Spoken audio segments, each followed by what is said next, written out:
Shalom saudara yang dikasih oleh Tuhan Yesus, dimanapun saudara berada. Saya percaya Tuhan selalu beserta kita, karena namanya adalah Immanuel, Allah yang beserta dengan kita. Nah, hari ini saya akan menyampaikan firman Tuhan dengan judul Pertolongan dari Tuhan. Mari kita akan melihat Yesaya pasal yang ke-30 ayat 15 sampai 18, demikian bunyinya. Sebab beginilah firman Tuhan Allah yang Maha Kudus, Allah Israel. Dengan bertobat dan tinggal diam, kamu akan diselamatkan. Dalam tinggal tenang dan percaya terletak kekuatanmu. Tetapi kamu enggan, kamu berkata, bukan, kami mau naik kuda dan lari cepat. Maka kamu akan lari dan lenyap. Katamu pula, kami mau mengendarai kuda tangkas, maka para pengejarmu akan lebih tangkas lagi. 1000 orang akan lari melihat ancaman 1 orang, terhadap ancaman 5 orang kamu akan lari, sampai kamu ditinggalkan seperti tonggak isyarat di atas puncak gunung dan seperti panji-panji di atas bukit. Ayat 18, sebab itu Tuhan menanti-nantikan saatnya hendak menunjukkan kasih-Nya kepada kamu. Sebab itu Ia bangkit hendak menyayangi kamu. Sebab Tuhan adalah Allah yang adil. Berbahagialah semua orang yang menanti-nantikan Dia. Amin. Hari-hari ini ada begitu banyak orang yang takut dan gelisah karena virus corona telah merebak ke seluruh dunia. Kita tidak tahu apa yang akan terjadi di depan kita. Tetapi di tengah situasi yang membingungkan ini, firman Tuhan berkumandang agar kita tetap tenang di hadirat Tuhan. Sebab kalau kita tidak tenang, kita berkata kamu boleh naik kuda, kami boleh lari cepat, kamu pikir kamu bisa mengatasi segala perkara. Tapi ternyata usaha manusia sia-sia. Karena satu-satunya yang bisa mengatasi seluruh wabah ini dan memberikan kemenangan kepada kita di tengah kesulitan, ketika kita menanti-nantikan Tuhan. Dialah Sang Pencipta, satu-satunya penolong yang dapat diandalkan. Dari pembacaan firman ini saya melihat ada 3 kunci untuk kita bisa keluar dari kesulitan dan mengalami pertolongan Tuhan. Yang pertama, kita harus bertobat kepada Tuhan. Yang kedua, kita harus tinggal diam dan tenang. Dan yang ketiga, kita harus percaya menanti-nantikan Tuhan.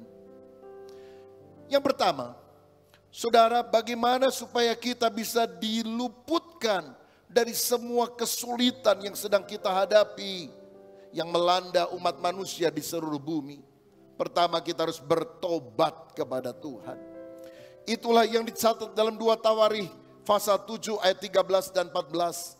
Bila mana aku menutup langit sehingga tidak ada hujan, dan bila mana aku menyuruh belalang memakan habis hasil bumi, dan bila mana aku melepaskan penyakit sampar di antara umatku. Mungkin itu berupa COVID-19 hari-hari ini. Apa yang kita harus lakukan ketika wabah, bencana, penyakit, kesulitan datang? Kita berkata, dan umatku yang atasnya namaku disebut, merendahkan diri, berdoa dan mencari wajahku, lalu berbalik dari jalan-jalannya yang jahat, maka aku akan mendengar dari sorga dan mengampuni dosa mereka serta memulihkan negeri mereka. Bagaimana supaya dosa kita diampuni, bahkan negeri kita dipulihkan? Rendahkanlah hatimu, bertobat, berbalik dari jalan-jalanmu yang jahat. Apa itu bertobat? Bertobat artinya berhenti berbuat dosa, lalu berpaling kepada Tuhan, dan sekarang berjalan mengikuti kehendak Tuhan. Sebab mungkin selama ini kita sudah melakukan pelanggaran yang begitu keji di hadapan Tuhan. Kita menyembah ilah lain, materialisme. Kita mengejar kekayaan, kemakmuran lebih daripada pribadi Sang Pencipta. Kita menjadi orang yang sangat serakah, melakukan dosa sosial, melakukan pemerasan, perampokan, perkara-perkara yang jahat di matanya. Hedonisme, hidup semata-mata hanya memuaskan kesenangan duniawi dan tidak hidup takut akan Tuhan. Padahal itu yang diminta oleh Tuhan dari umat, yaitu hidup takut akan Dia, menghormati Dia. Ada orang yang menyebut diri ateis, tidak percaya adanya Tuhan. Dan Tuhan menunjukkan keperkasaannya. Siapa manusia, makhluk yang lemah, yang berani menantang Dia. Ada banyak dosa-dosa moral yang kita lakukan. Pesta pora, kenajisan, percabulan, hawa nafsu. Dan kita semua harus bertobat kepada Tuhan. Dan berkata, Tuhan, ampunilah dosa kami. Basuh kami dengan darah-Mu. Saya percaya bertobat bukan kapok. Kapok adalah ketika kesalahan kita diketahui lalu kita mendapatkan hukuman ganjaran. Kita menjerit, kita kapok, tapi setelah keadaan aman, semua berjalan lagi secara lancar, kita melakukan dosa itu lagi. Bukan itu pertobatan. Bertobat artinya benar-benar berhenti dari segala dosa yang menentang Tuhan dan tidak mau lagi melakukannya. Malah sekarang kita berpaling kepada Tuhan. Hidup benar, hidup suci, hidup memuliakan Dia, hidup melayani Dia. Saya percaya Tuhan akan melalukan bencana ini ketika umat Tuhan sungguh-sungguh datang dalam pertobatan. Maukah kita bertobat kepada Tuhan? Yang kedua, bagaimana supaya kita mendapatkan pertolongan Tuhan sehingga dilalukan dari semua bencana yang kita sedang hadapi? Alkitab mengajarkan tinggal diam atau tenang. Ingatkah saudara dalam Injil Markus pasal 4 dicatat ketika Yesus dan murid-muridnya sedang berada di danau Tiberias atau Galilea. Angin ribut mengamuk dengan begitu luar biasa dan mereka menjadi sangat ketakutan. Tetapi Tuhan kemudian berdiri dan berkata apa? Diam, tenanglah. Maka seketika itu juga badai menjadi reda. Dan Tuhan malah berkata, mengapa kamu begitu takut? Mengapa kamu tidak percaya? Saudara, hari-hari ini ketika ketakutan merajalela di antara orang-orang yang tidak mengenal Tuhan, Dia juga menegur kita sebagai orang percaya. Hei muridku, umatku, mengapa kamu begitu takut? Mengapa kamu tidak percaya? Kalau Tuhan yang berkata, diam, tenanglah, semua akan menjadi reda kembali. Diam, tenanglah, bukan tenanglah, diam. Tuhan mau kita berdiam dulu di bawah kaki Tuhan, maka badai yang bergejolak akan menjadi tenang. Saudara-saudara, dalam Mazmur 46 ayat yang ke-11 firman Tuhan berkata, diamlah dan ketahuilah bahwa akulah Allah, aku ditinggikan di antara bangsa-bangsa, ditinggikan di bumi. Be still and know that I am God. Diamlah, lihat akulah Allah yang seharusnya ditinggikan di atas muka bumi. Bukan ilah yang lain, bukan hal-hal yang tampaknya modern, tapi hanya Tuhan, Raja di atas segala raja, itulah yang patut dimuliakan. 1 Petrus 4 ayat 7 juga mencatat, kesudahan segala sesuatu sudah dekat, karena itu kuasailah dirimu dan jadilah tenang, supaya kamu dapat berdoa. Percayakah saudara bahwa apa yang terjadi ini merupakan salah satu tanda dari akhir zaman, bahwa kedatangan Tuhan sudah di ambang pintu. Dan apa yang Tuhan katakan, kesudahan segala sesuatu sudah dekat. Karena itu kuasai dirimu. Jangan sampai hawa nafsu yang menguasai kita. Jangan sampai amarah, roh keserakahan yang menguasai. Tapi kita yang harus mengendalikan diri kita dengan pertolongan Tuhan. Jadilah tenang. Supaya apa? Supaya kamu dapat berdoa. Meminta pertolongan Tuhan. Saya teringat di dalam Alkitab. Orang-orang Israel pernah melihat 10 tulah yang ditimpakan kepada orang Mesir. Dari mulai air menjadi darah sampai anak sulung orang Mesir mati. Orang Israel ada di situ. Mereka tinggal di Goshen, terpisah daripada tempat orang-orang Mesir. Tapi bagaimanapun juga negaranya adalah negara yang sama. Mereka mendengar berita tentang penghukuman Tuhan. Mereka melihat mungkin orang-orang yang dekat dengan mereka mengalami musibah. Tapi Tuhan melakukan pembedaan. Tuhan melindungi mereka. Tuhan menjaga langkah mereka. Saya percaya kalau kita sungguh berharap dengan Tuhan, ada pembedaan yang Tuhan juga akan lakukan. Karena Dia adalah perisai kita. Nah, tetapi ada janji Tuhan atau perintah Tuhan yang Dia sampaikan ketika tulah terakhir yang ke-10 akan ditimpakan kepada orang Mesir. Yaitu anak sulung mereka akan mati. Tuhan memberikan jalan keselamatan, jalan kelepasan. Dan bunyinya demikian, Keluaran 12 ayat 21 sampai 23. Lalu Musa memanggil semua tua-tua Israel dan berkata kepada mereka, pergilah, ambillah kambing domba untuk kaummu dan sembelihlah anak domba Paskah. Kemudian kamu harus mengambil seikat hisop dan mencelupkannya dalam darah yang ada dalam sebuah pasu.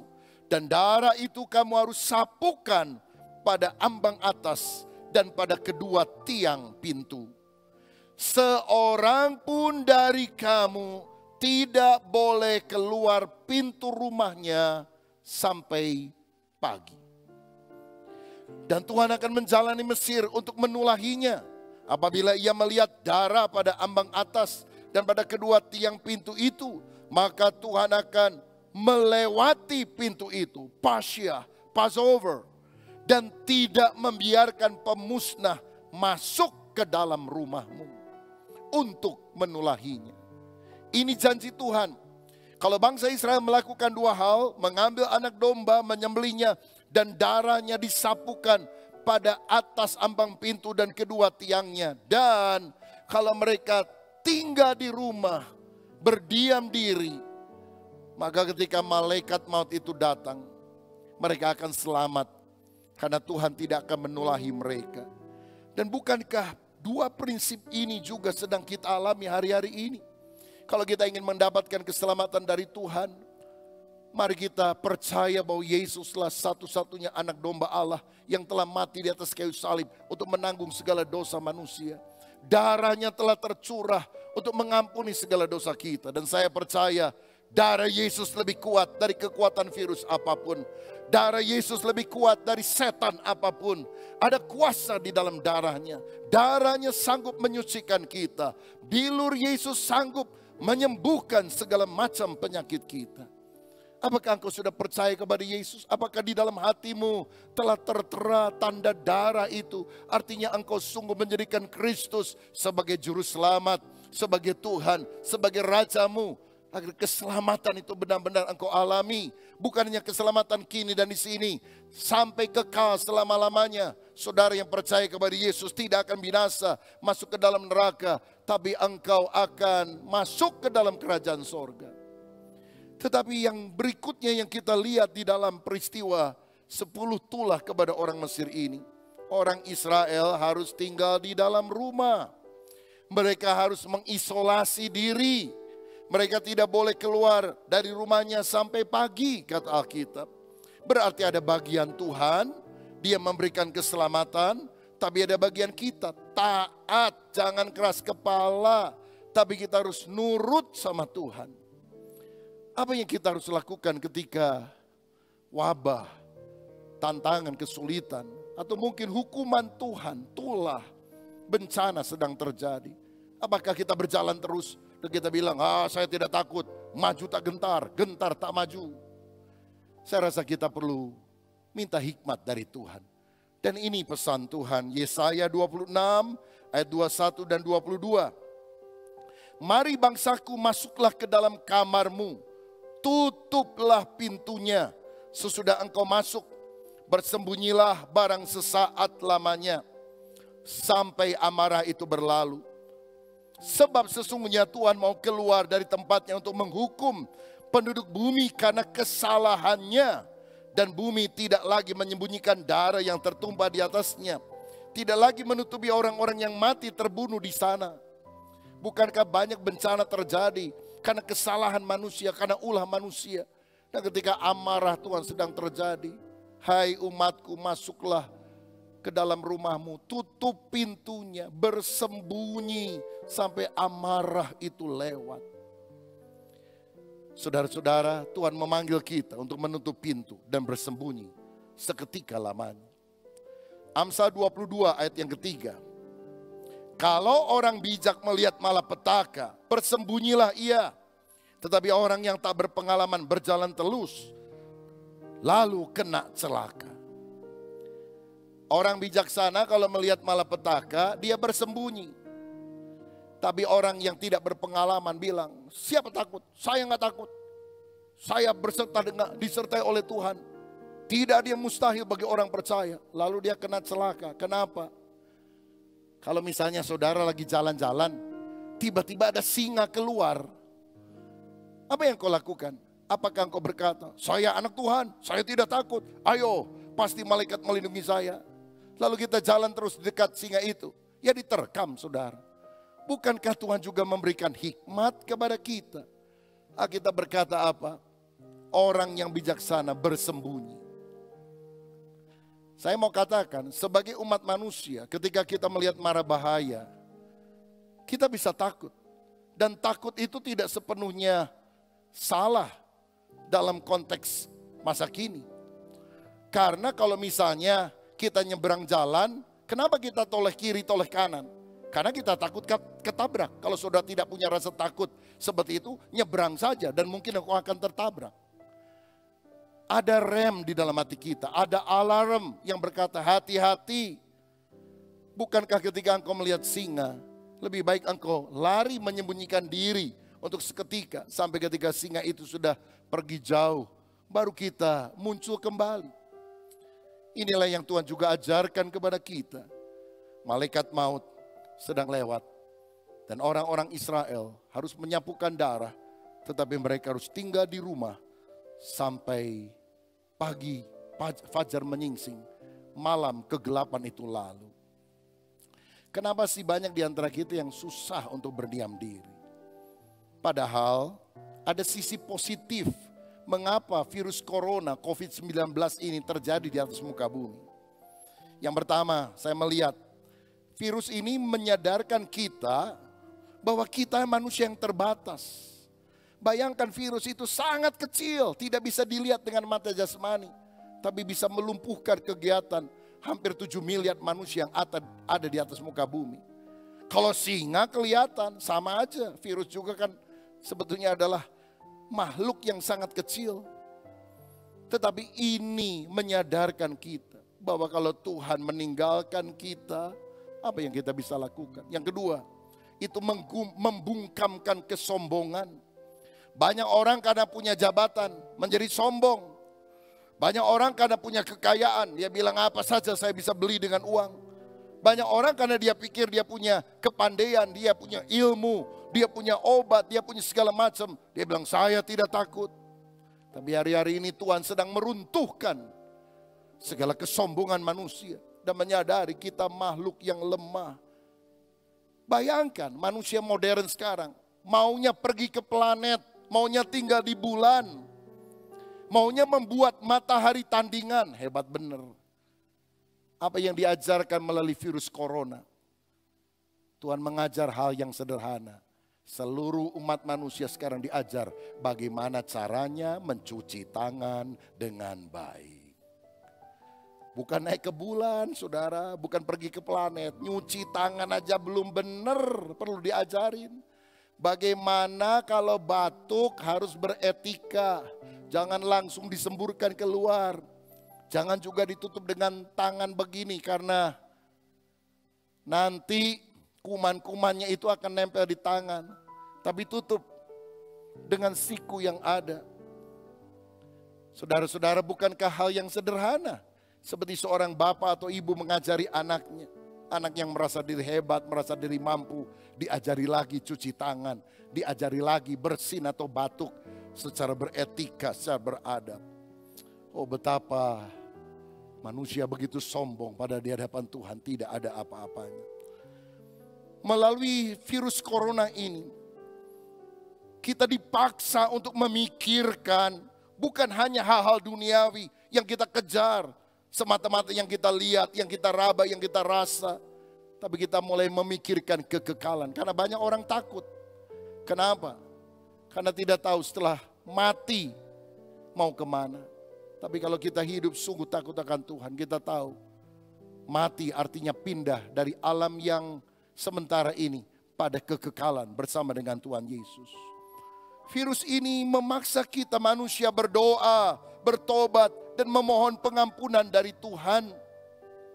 Virus ini memaksa keluarga berkumpul di dalam rumah, membangun komunikasi, dan mengadakan mesbah keluarga. Keluarga zaman modern sudah begitu sibuk, suami kemana, istri pergi ke tempat lain, anak-anak sekolah, yang lain bepergian, les, olahraga. Tidak ada waktu untuk bersama sebagai sebuah keluarga. Dan bukankah ketika kita harus tinggal di rumah, komunikasi yang sudah lama tidak terjalin mulai dibangun kembali. Mesbah keluarga bersama-sama yang sudah lama kita tinggalkan karena kita terlalu sibuk dengan urusan kita masing-masing. Kita lakukan lagi. Ayo saudara, adakan mesbah doa keluarga. Bapak-bapak jadilah imam. Ibu jadilah penolong bagi suamimu. Saudara bisa duduk bersama dengan keluarga, nyanyikan sebuah lagu pujian, sembah Tuhan. Bacakan ayat firman Tuhan yang sederhana. Lalu mungkin kalau ada sesuatu di dalam hati yang bisa di-sharingkan, berkat rohani yang kita dapatkan dari ayat itu, bergantian mungkin 2 orang, 3 orang dari anggota keluarga yang saling menyampaikan kesan terhadap ayat itu. Dan kemudian kita mengakhiri di dalam doa supaya Tuhan memulihkan hidup dan negara kita. Bukankah melalui virus corona ini kita kemudian menyadari kita perlu bergotong royong, memperhatikan orang lain, mengasihi dan menolong sesama manusia. Saudara, karena itu mari kita harus diam, tenang di hadirat Tuhan. Dan yang ketiga, yang terakhir, bagaimana supaya Tuhan bisa melalukan kita dari kesulitan dan kita mendapatkan pertolongannya. Percayalah kepada Tuhan dan nantikanlah Dia. Alkitab berkata, orang yang menanti-nantikan Tuhan itu akan mendapatkan kekuatan daripada Tuhan. Percaya kepada Tuhan artinya jangan khawatir. Matius 6 ayat 31 sampai 33 berkata, sebab itu janganlah kamu khawatir dan berkata apakah yang akan kami makan, apakah yang akan kami minum, apakah yang akan kami pakai. Semua itu dicari bangsa-bangsa yang tidak mengenal Allah. Akan tetapi Bapamu yang di sorga tahu bahwa kamu memerlukan semuanya itu. Tetapi carilah dahulu kerajaan Allah dan kebenarannya, maka semuanya itu akan ditambahkan kepadamu. Cari dulu kerajaan Allah dan kebenarannya, semuanya akan ditambahkan kepadamu. Jangan khawatir. Banyak orang bilang, waduh setelah ini resesi ekonomi akan mengguncang dunia. Mungkin. Tetapi kalau kita belajar hidup sederhana, rotinya akan disediakan, air minumnya akan dijamin oleh Tuhan. Itulah orang yang mengandalkan Dia. Saudaraku, izinkan Tuhan bertindak menurut waktu dan caranya untuk mengatasi semua kondisi ini. Dan orang yang sungguh percaya kepada firman-Nya akan memperkatakan perkataan firman ini siang dan malam. Alkitab berkata, aku percaya sebab itu aku berkata-kata. Jangan ucapkan kata-kata negatif, tapi ucapkan kata-kata iman. Baca dan renungkan, ucapkan Mazmur 91 ayat tentang perlindungan Tuhan. Ayat 9 misalnya berkata, sebab Tuhan ialah tempat perlindunganmu, yang maha tinggi telah kau buat tempat perteduhanmu. Malapetaka tidak akan menimpa kamu, dan tulah tidak akan mendekat kepada kemahmu. Sebab malaikat-malaikatnya akan diperintahkannya kepadamu untuk menjaga engkau di segala jalanmu. Saya percaya malaikat Tuhan berkemah di sekeliling orang benar dan meluputkan kita dari segala celaka tersebut. Saudara-saudara, perkatakan firman. Nantikanlah Tuhan. Apa artinya menantikan Tuhan? Selalu berharap dan mengandalkan Tuhan saja. Yesaya 40 ayat 30 dan 31. Orang-orang muda menjadi lelah dan lesu, dan teruna-teruna jatuh tersandung. Tetapi orang-orang yang menanti-nantikan Tuhan mendapat kekuatan baru. Mereka seumpama raja wali yang naik terbang dengan kekuatan sayapnya. Mereka berlari dan tidak menjadi lesu. Mereka berjalan dan tidak menjadi lelah. Kekuatan manusiawi terbatas. Tapi orang yang menanti-nantikan Tuhan, mengandalkan Tuhan, berharap kepada Tuhan, akan naik mengatasi badai kehidupan. Seperti burung Raja Wali, semakin keras anginnya, semakin dia terbang tinggi. Nah akhirnya kalau kita luput karena pertolongan Tuhan dengan 3 jawaban yang kita telah baca tadi. Apa panggilan kita jika Tuhan adalah pertolongan yang kita bisa andalkan? Panggilan kita sekarang adalah kita harus menyaksikan kabar baik ini kepada orang-orang lain di masa yang sukar. Dalam Lukas 21 ayat 10-13 dikatakan, ia berkata kepada mereka, bangsa akan bangkit melawan bangsa dan kerajaan melawan kerajaan. Dan akan terjadi gempa bumi yang dahsyat di berbagai tempat. Akan ada penyakit sampar. Termasuk penyakit-penyakit yang aneh-aneh di akhir zaman. Seperti COVID-19 ini. Dan kelaparan. Dan akan terjadi juga hal-hal yang mengejutkan. Dan tanda-tanda yang dahsyat dari langit. Tetapi sebelum semuanya itu kamu akan ditangkap dan dianiaya. Kamu akan diserahkan ke rumah-rumah ibadat dan penjara-penjara. Dan kamu akan dihadapkan kepada raja-raja dan penguasa-penguasa oleh karena namaku. Hal itu akan menjadi kesempatan bagimu. Untuk apa? Bersaksi. Masa yang sukar akan datang. Dan kita sedang berada pada masa-masa yang makin sulit. Tapi justru di saat yang sukar ini kita harus bersaksi bahwa Tuhan Yesuslah satu-satunya andalan kita. Kisah Rasul 2 berkata bahwa pada hari-hari terakhir akan terjadi goncangan di atas muka bumi. Bumi akan goncang, laut akan goncang, langit akan goncang.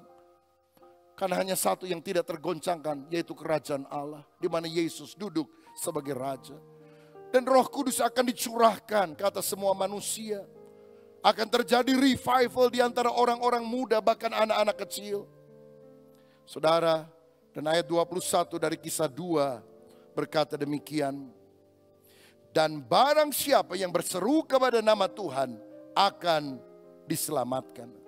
Sebelum Yesus datang kembali di akhir zaman ini, akan terjadi goncangan-goncangan yang hebat seperti yang dinubuatkan oleh firman Tuhan. Tapi ingat, lawatan Roh Kudus yang terbesar akan terjadi pada akhir zaman. Pertobatan massal akan terjadi. Maukah kita dipakai menjadi alat Tuhan untuk menyampaikan kabar baik kepada semua orang? Bahwa hanya Yesus juru selamat.